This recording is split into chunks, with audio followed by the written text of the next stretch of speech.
આ તરફ જૂનાગઢમાં ગિરનાર રોપવે બંધ કરાયો। ભારે પવન ફૂંકાતા રોપવે સેવા બંધ કરવાની ફરજ પડી। પવનની ગતિ સામાન્ય થતા રોપવે સુવિધા ફરીથી શરૂ કરવામાં આવશે।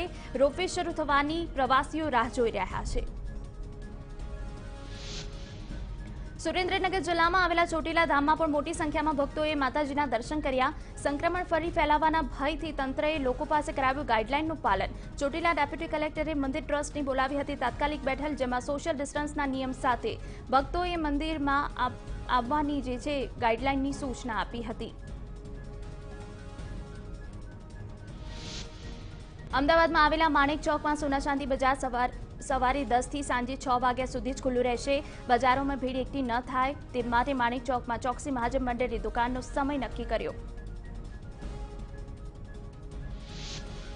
દિવાળીના તહેવારમાં દેવભૂમિ દ્વારકામાં દર્શનાર્થીઓની ભારે ભીડ જોવા મળી। લોકડાઉન બાદ વાહનો અને ભક્તોની પ્રથમવાર ભીડ જોવા મળી। કોરોના વચ્ચે પણ લોકોએ કોરોનાને ભૂલીને દરિયાની મજા માણી હતી। સુરતમાં દિવાળીના તહેવારમાં એસટી વિભાગને થઈ 80 લાખ રૂપિયાની આવક। દિવાળી દરમિયાન વિવિધ 580 ટ્રીપ એક્સ્ટ્રા દોડાવાઈ, જેનો મુસાફરોએ લાભ લેતા એસટી વિભાગની તિજોરી ભરાઈ।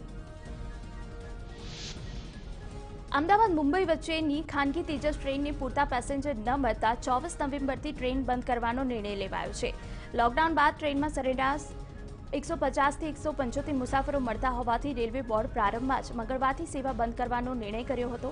જો કે હવે 24 નવેમ્બરથી ટ્રેન સંપૂર્ણ બંધ કરવાનો નિર્ણય લેવામાં આવ્યો છે। કચ્છના રણની જેમ હવે કેવડિયાની ઇન્ટરનેશનલ બ્રાન્ડિંગની તૈયારી સરકારે કરી છે।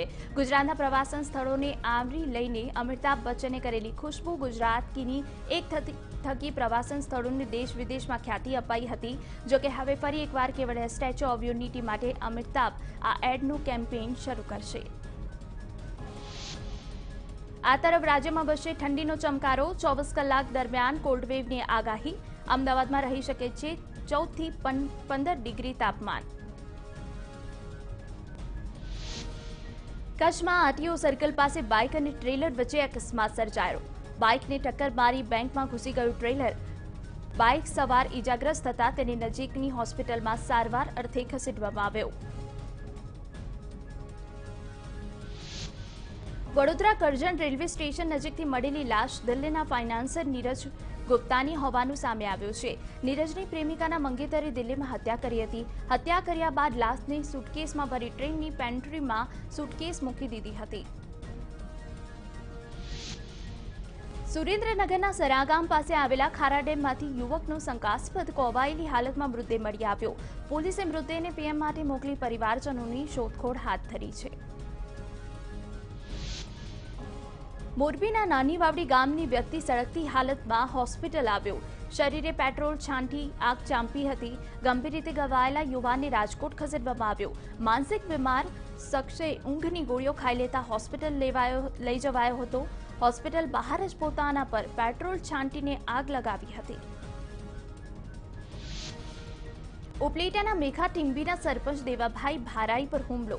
રેતી ચોરીના વિવાદમાં હુમલો કરવામાં આવ્યો। ભૂતકાળમાં કરાયેલી ફરિયાદનો ખાર રાખી હુમલાનો આરોપ લગાવવામાં આવ્યો છે।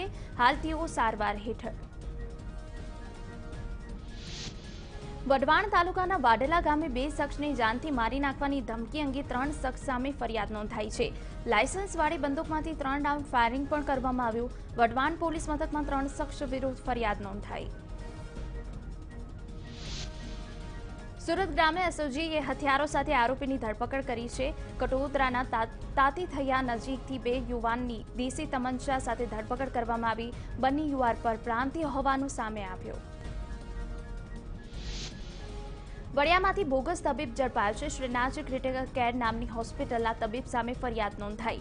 મકાન ભાડે રાખીને કરતો હતો પ્રેક્ટિસ। વિદેશમાંથી ડિગ્રી મેળવી હતી। ભારતમાં પ્રેક્ટિસ માટેની પરીક્ષા નહોતી પાસ કરી। ડોક્ટર સાગર પટોલિયાની ધરપકડ। સુરેન્દ્રનગરના ચોડા શહેરમાંથી બોગસ ડોક્ટર ઝડપાયો। એસઓજીએ કરી કાર્યવાહી। ડોક્ટરની ડિગ્રી નહીં હોવા છતાં ઘણા સમયથી ક્લિનિક ખોલીને લોકોના આરોગ્ય સાથે ચેડા કરતો હતો। પોલીસે દવા સાથે 5868નો મુદ્દામાલ જપ્ત કર્યો। મહુવાના લોંઘિયા ગામે કિશોર પર દીમડાએ હુમલો કર્યો। 13 વર્ષના કિશોર પર હુમલો કરવામાં આવ્યો। ઇજાગ્રસ્ત કિશોરને સારવાર અર્થે હોસ્પિટલ ખસેડવામાં આવ્યો।